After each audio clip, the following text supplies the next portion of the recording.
माधवनगर थाना क्षेत्र की निवार पुलिस चौकी के अंतर्गत ग्राम निवार पहाड़ी स्थित घर से लापता हुई किशोरी की ठरका बांध में लाश मिलने के मामले में पुलिस ने किशोरी के पिता के ही विरुद्ध हत्या का साक्ष्य छिपाने का मामला दर्ज करते हुए उसे गिरफ्तार कर लिया है। नगर पुलिस अधीक्षक ख्याति मिश्रा ने जानकारी देते हुए बताया कि दिनांक 10/9/2023 को थरका डैम बांध में एक किशोरी के डूबने की सूचना प्राप्त होने पर थाना माधवनगर द्वारा सूचना की तस्दीकी करने पर मृतिका कुमारी विधि उपाध्याय पिता संजू उर्फ संजय उपाध्याय उम्र 17 वर्ष निवासी पहाड़ी निवार की पहचान होने पर मर्ग कायम का जांच में लिया गया था। पुलिस अधीक्षक अभिजीत कुमार रंजन के दिशा निर्देश पर अतिरिक्त पुलिस अधीक्षक मनोज केड़िया, नगर पुलिस अधीक्षक ख्याति मिश्रा से जांच हेतु मार्गदर्शन प्राप्त कर जांच की गई। जांच में पाया गया कि मृतिका विधि उपाध्याय का गांव के लड़के अमन सेन के साथ प्रेम प्रसंग था, जिससे वह मोबाइल पर आए दिन बातचीत करती रहती थी, जिसका विरोध विधि के माता पिता करते थे। दिनांक 29/7/2023 को मृतिका विधि की मां रक्षाबंधन के अवसर पर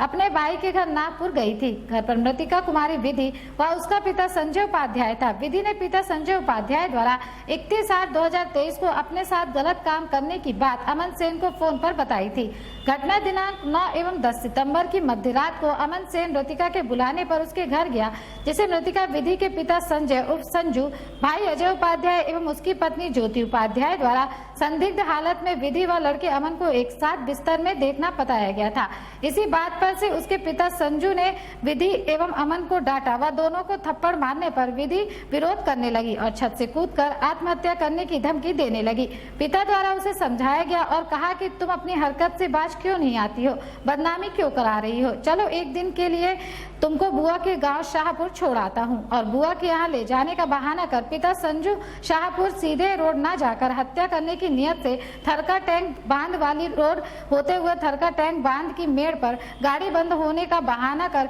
मेड़ पर गाड़ी रोककर मृतिका विधि को आरोपी संजय उर्फ संजू उपाध्याय द्वारा धक्का मारकर बांध के गहरे पानी में ढकेल दिया, जिससे पानी में डूबने के कारण विधि की मृत्यु हो गई एवं आरोपी संजय उपाध्याय द्वारा मृतिका विधि उपाध्याय के संबंध में किसी को न बताकर साक्ष्यों को छुपाया जा रहा था, जिसका पुलिस ने समय रहते खुलासा किया। 31 अगस्त की बात है, एक नाबालिग लड़की की बॉडी थरका टैंक में ऊपर होने लगी थी। उसको जब बाहर निकाला गया तो वहीं के पास कोई उपाध्याय परिवार की लड़की थी। लड़की की मृत्यु पानी में प्रथम दृष्टया पानी में डूबकर होना प्रतीत हो रही थी। लड़की का पीएम कराने के लिए सबको भेजा गया और उसके पश्चात उस मर्ग को टाइम की गई, मर्ग को जाँच किया गया। जांच के दौरान हमें हमारे गुप्त सूत्रों से और जो हमारे लोगों थे हमें कुछ ऐसी बातें सामने आई कि मृतिका का गांव के ही एक लड़के अमन से कुछ अवैध संबंध था, अवैध संबंध की शिकायत थी, जिस पर जब अमन से पूछताछ की गई तो अमन के द्वारा एक हमें ऑडियो सुनवाया गया। ऑडियो में मृतिका के द्वारा स्पष्ट रूप से यह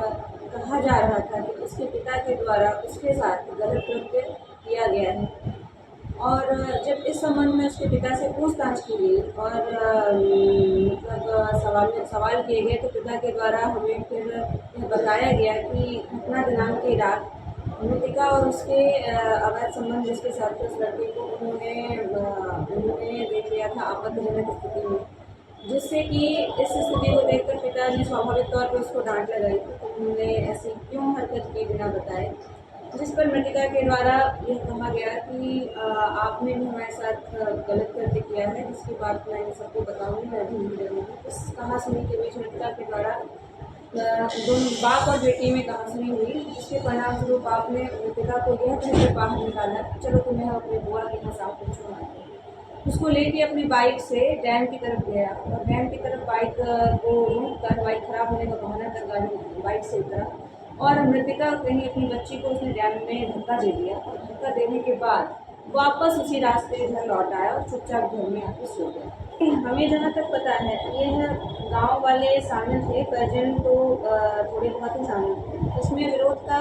मेन कारण ये था कि जो लड़का है वो सेन समाज का है और लड़की जो है उपाध्याय समाज की थी। गांव वालों को प्रथम दृष्टया शक था उन लोगों को कि ऐसा तो नहीं है कि किसी ने उसका हत्या की और हमें पता नहीं है। मेन जो विरोध प्रदर्शन का कारण था वो यह था कि इसकी मर्डर की जांच वैधानिक तरीके से हो। इसकी जांच हमने वैधानिक तरीके से की है और रियल कल्प्रिट जो है आपके सामने है। इसमें 302 के तहत 302 201 के तहत कार्यवाही की गई है इस मार्ग जांच में, और मृतका का पिता ही इसमें आरोपी है।